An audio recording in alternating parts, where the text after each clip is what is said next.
This is imagery Hollywood has typically used in movies depicting the people of ancient Egypt and how they looked. And if you watched a multitude of cable networks such as Discovery, History Channel, TLC, Biography, Nat Geo, and the like, you'll repeatedly see producers and their narrators skirt around why the reenactors and illustrations that are used are in stark contrast to how the ancient Egyptians actually looked and how they depicted themselves.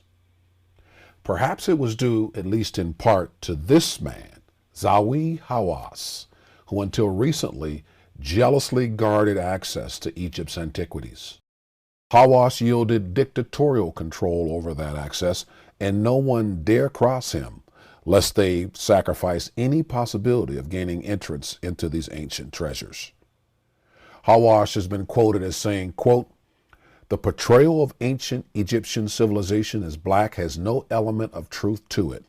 Egyptians are not Arabs and are not Africans, despite the fact that Egypt is in Africa," end quote. Interestingly enough, and much to my astonishment, while researching this project, I discovered that Mr. Hawass was also one of the high-level Egyptian authorities that rejected a Senegalese scholar's thesis that ancient Egypt was black in its origin and never ceased to be black.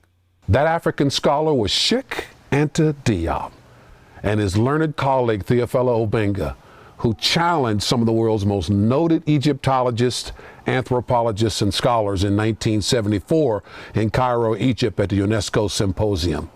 These men came prepared and ready to make their case for a black origin of ancient Egypt. And when they left a spellbound group of European scholars who had no answers for the case that they made.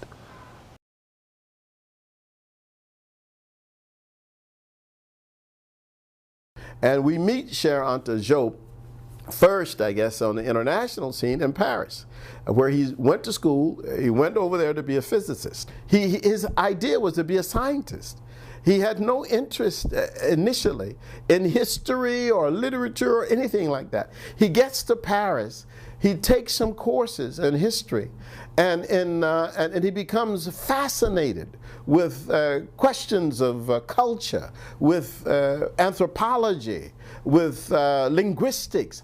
And when he became fascinated with those questions, then what he decided to do was to take his scientific mind and apply science to questions of culture and society. And he produced a dissertation that proved that the ancient Egyptians were black, and that therefore Europe had done nothing but distort information about Africa and about African people. His whole approach was he was going to challenge the existing belief that Africans were somehow inferior to Europeans and that African development was less than European development. He put forth a whole thesis that talked about that societies develop based on their environment. What it is in your environment that helps to shape how you respond to it helps to shape your development. So Diop was saying, wait a minute, societies develop differently. Africa developed along these lines for these reasons. Europe developed along these lines for these reasons. Doesn't make Europe better than Africa, doesn't make Africa better than Europe, it makes it different. Then he goes on to talk about, let's talk about African civilizations. And what are the origins of African civilization? You know, that was a major work that he did, the origins of African civilization, where he talked about this whole notion of when you talk about African civilization, you talk about Egypt. And when you talk about Egypt, there's no question Egypt was the cradle of civilization. So now let us see whether or not the ancient Egyptians were Africans. And he used his science, his knowledge, his ability to actually show how the ancient Egyptians were Africans. He challenged that Hamite hypothesis that tried to talk about how the ancient Egyptians were this Caucasian African group who brought all of this civilization. He destroyed that in his book. He challenged the Egyptologists and went and actually challenged them about who were the ancient Egyptians. And actually, when he did that, actually had to make them back off. Le premier prophète qui a dit que Dieu est un, l'inventeur du monothéisme. This is the inventor of monotheism. Yes. The Donc, first to say that there was one God. oui. This is the first Pharaoh to say that there is one God and that he must not be, that God must not be represented by images. Il était avant Moïse. He was before Moïse. Moses. La Bible n'existait pas encore.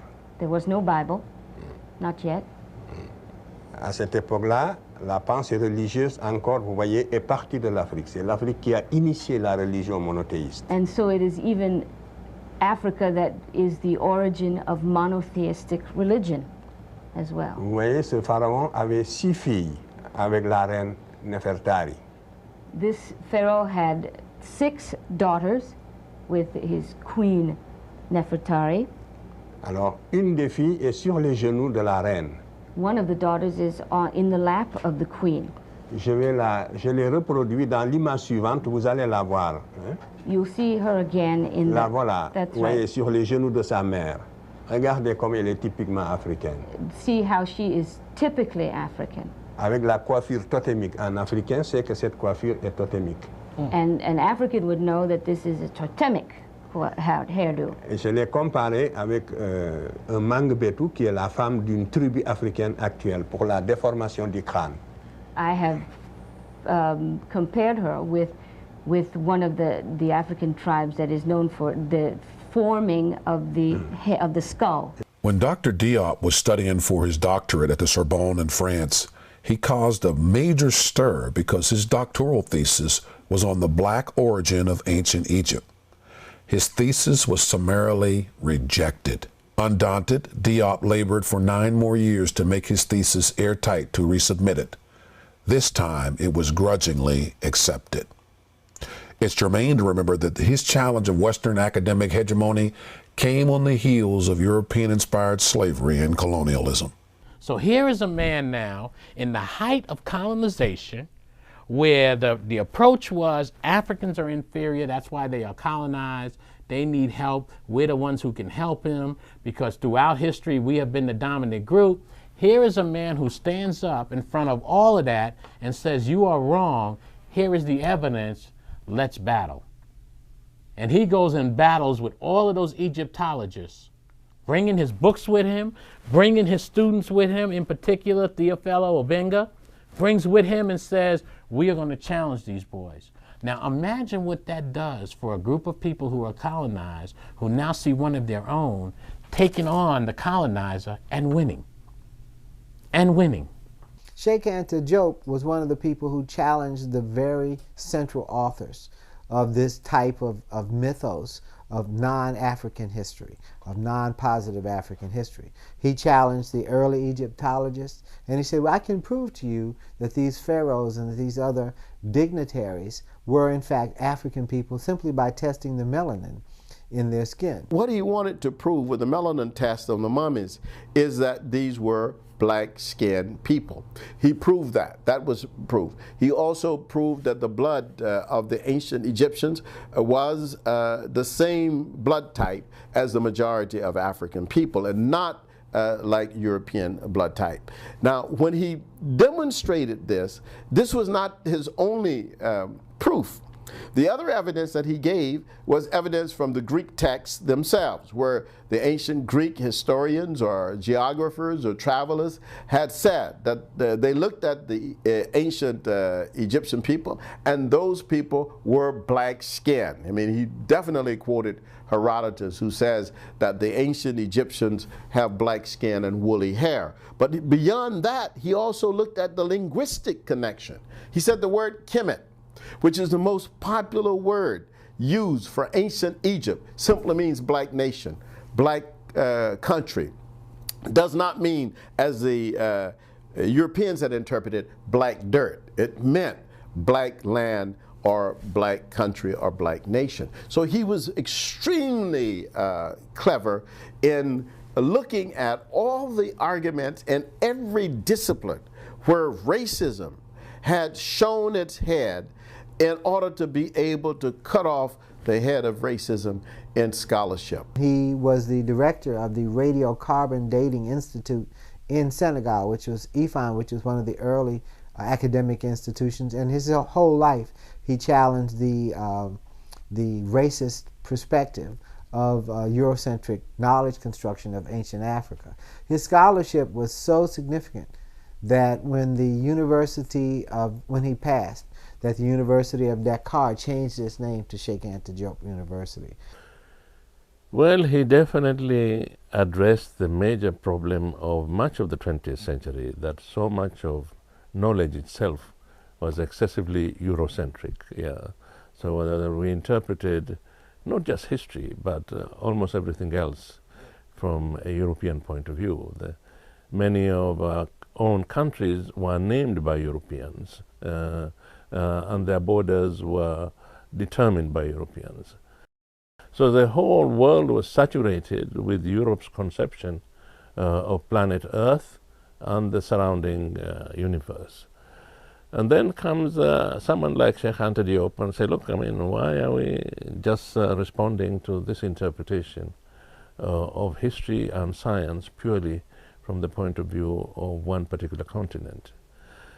So he started delving into African contributions to world knowledge and world civilization.